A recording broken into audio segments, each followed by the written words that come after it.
दोस्तों नमस्कार। मैं कई दिनों से सोच रहा था कि पाकिस्तान पर ज्यादा बात करने या ज्यादा वीडियो डालने की कोई जरूरत नहीं है, लेकिन ये हमारी बदकिस्मती है कि पाकिस्तान हमारा पड़ोसी मुल्क है और पड़ोसी मुल्क होने के नाते हमें उसकी जो हर हरकत है उसकी जानकारी, उस पर नजर रखना ये बहुत जरूरी हो जाता है। दोस्तों, पाकिस्तान में आजकल एक बड़ी उथल पुथल हो रही है। आपने एक अजीब सी चीज देखी होगी कि आजकल इमरान खान और पाकिस्तान के कई बड़े नेताओं ने हिंदुस्तान की तारीफ करना शुरू कर दिया है। मोदी के फार्मूले को, अर्थव्यवस्था के लिए मोदी का जो एक पूरा ढांचा है उसके बारे में उन्होंने बहुत तारीफ करनी शुरू कर दी है। तो दोस्तों, ऐसा क्यों हो रहा है? ऐसा इसलिए हो रहा है कि इमरान खान साहब जो हैं वो अपनी कुर्सी गंवाने जा रहे हैं। उनके खिलाफ वहां के विपक्षी पार्टी के जो सदस्य हैं, चाहे वो बिलावल हो, चाहे वो मरियम हो जो नवाज की बेटी है, वो सब के सब जो है वो उनके पीछे पड़े हुए हैं और उनसे इस्तीफे की मांग कर रहे हैं। और ये मांग हो भी क्यों ना, क्योंकि पाकिस्तान को इमरान खान ने बिल्कुल गर्त में ले जाकर छोड़ दिया है। उसने दुनिया का कोई ऐसा मुल्क नहीं छोड़ा जहां से उसने पैसे ना मांगे हों। उसने ऐसे ऐसे मुल्कों से भी पैसे मांग लिए हैं जिनकी खुद की हालत बहुत खस्ता है। उन्होंने लगे हाथ अभी जो जंग में जो अभी जूझ रहा है रशिया, उससे भी गेहूं और गैस लेने में कोई कोताही नहीं करी। यानी वो जहां जाते हैं अपना कटोरा वहीं फैला देते हैं। तो दोस्तों, कहते हैं कि आप अपने पड़ोसी नहीं बदल सकते, आपको उनको ही बदलना पड़ेगा। तो यही हमने कोशिश की, लेकिन हम उसमें नाकामयाब रहे। पाकिस्तानियों के अंदर एक जो खास तौर पे पंजाबी पाकिस्तानी हैं जिन्होंने फौज पर, वहां की स्टैब्लिशमेंट पर कब्जा किया हुआ है, उन्होंने ये एक ढर्रा बना दिया है कि हर बात पर, हर चीज पर हिंदुस्तान को कोसा जाए। आज पाकिस्तान को बाजवा ने, कमर जावेद बाजवा ने साफ कर दिया है कि वो किसी भी कीमत पर अब इमरान को नहीं चाहते। इमरान ने उनसे मिलकर उन्हें समझाने की बहुत कोशिश की, लेकिन कमर जावेद बाजवा ने साफ कर दिया है। उनके 3 लेफ्टिनेंट जनरल जो है, एक ISI की जो चीफ है नदीम अंजुम, उन्होंने सबने मिलकर ये उनको समझा दिया है कि आपको अब जो है जल्दी ही अपनी कुर्सी छोड़नी पड़ेगी। और ये भी हो सकता है कि इमरान खान की गिरफ्तारी हो जाए और उसके बाद कहीं उनका हश्र वही ना हो जो भुट्टो का हुआ था, क्योंकि इस तरह की कई शर्तें नवाज शरीफ ने अपने जो उनके साथ समझौता हो रहा है पर्दे के पीछे उसमें लगाई हैं। तो इमरान खान की तो जो उल्टी गिनती शुरू हो चुकी है। उन्हें बचाने वाला अब इस पृथ्वी पे कोई नहीं है। हिंदुस्तान से वो बार बार एक तरह से इनडायरेक्टली गुहार लगा रहा है कि अगर वो जावेद साहब को इनडायरेक्टली भी समझा दें तो उनकी हिम्मत नहीं कि वो हिंदुस्तान की बात टाल दें और इमरान खान को उनके पद से हटा दें।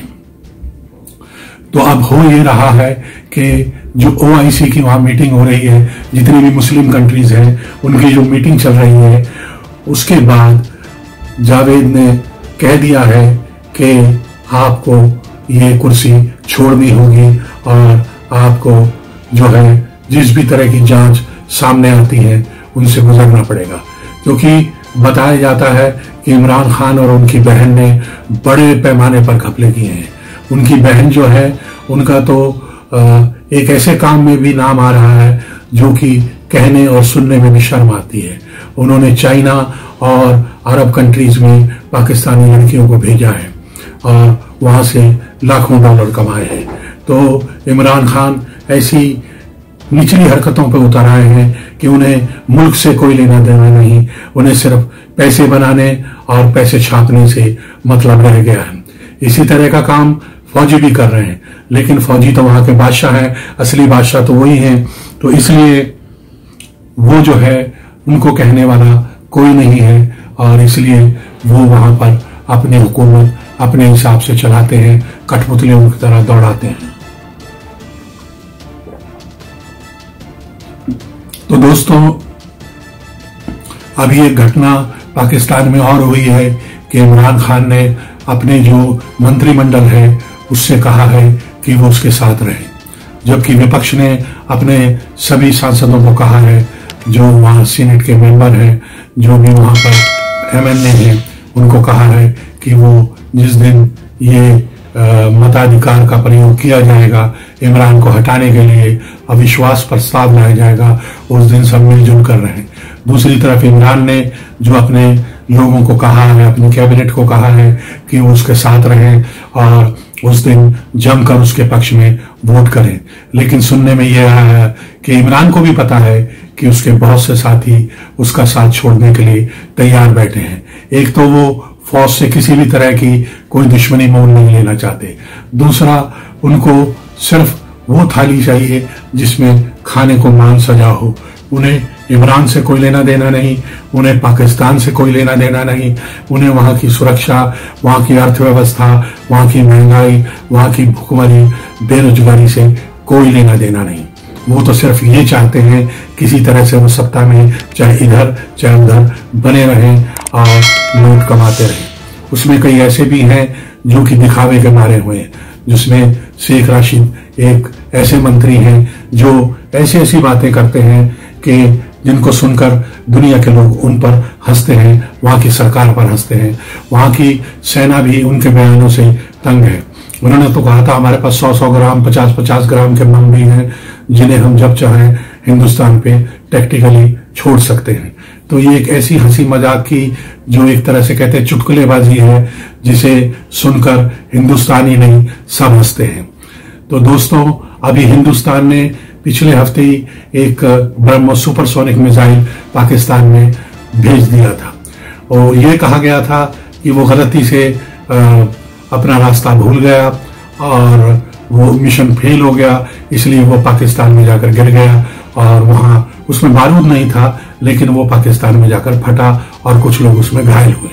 लेकिन इससे ये पता लग गया कि पाकिस्तान के पास ऐसी कोई तकनीक नहीं है जो कि हमारे मिसाइल्स को, खासतौर पर ब्रह्मोस सुपरसोनिक को रोक सके। यही पाकिस्तान की टेंशन थी। उन्होंने भी एक चाइनीज मिसाइल जो है इसी तरीके से हिंदुस्तान की तरफ छोड़ने की कोशिश की, लेकिन वो वहीं फुस हो गया और थोड़ा सा ऊपर जाकर ही वापस नीचे आकर गिर गया। तो दोस्तों, कहते हैं एक चोर दूसरा गिरह कट।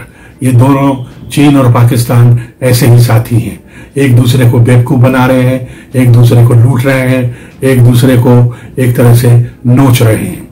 चाइना ने तो अपना रिकॉर्ड सबको बता रखा है कि वो कैसे लैंड ग्रैबर है, जमीनों पर कब्जा करने वाला है, वहां की सभ्यता संस्कृति सब पर कब्जा करने वाला देश है।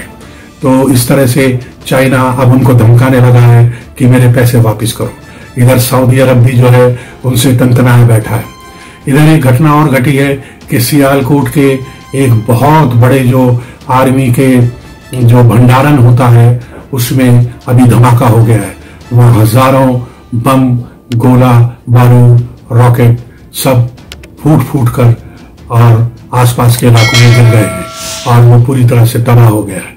इसमें बलूचियों ने कहा है कि ये उनका काम है, पख्तूनियों के साथ मिलकर उन्होंने ये काम किया है। लेकिन पाकिस्तान की फौज का मानना है कि इसमें हिंदुस्तान भी शामिल है और उनका ये भी मानना है कि इसमें अफगानिस्तान भी कहीं ना कहीं शामिल है। तो दोस्तों, इस तरह से आप देखेंगे कि कैसे पाकिस्तान एक से नई मुसीबत में फंसता चला जा रहा है और इसको फंसाने वाला सिर्फ एक व्यक्ति है और उसका नाम है इमरान खान नियाजी। एक नियाजी वो था जिसने 71 में सरेंडर करके अपना आधा पाकिस्तान आजाद करवा दिया था और भारत के आगे हथियार डाल दिए थे। एक नियाजी ये है जो राजनीति को भी ऐसे ही खेल रहा है जैसे कि क्रिकेट के मैदान में बॉल को थोड़ा बहुत उधेड़ कर उससे स्विंग कराई जाती है और चालाकी से विकेट लिए जाते हैं। इमरान खान को ये बात अभी तक समझ नहीं आ रही कि इस्लामोफोबिया या इस तरह की बातें करके वो किसी भी तरह से अपने मुल्क का भला नहीं कर रहे हैं, बल्कि धीरे धीरे उन्होंने पूरी दुनिया को अपना दुश्मन बना लिया है।